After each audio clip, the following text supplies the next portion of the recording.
This is your final question, Kenneth number 3. If you were to be crowned Ilias ng Balinga in 2025, how would you campaign to inspire positive change in your barangay, and what can you do to support it as a youth? I will repeat.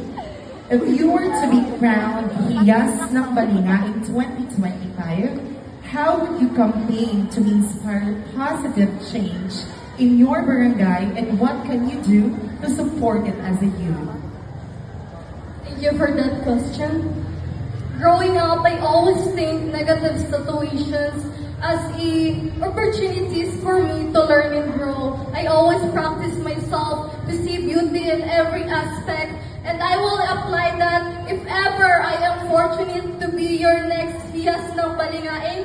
I will see every situations as beauty, because beauty we can turn negative into positive, and I will apply that as a youth to inspire my co-youth that beauty is something that it doesn't define if it's negative or positive. It's the way of how you shift your mindset to see it as a beauty and to turn it into success. Thank you so much.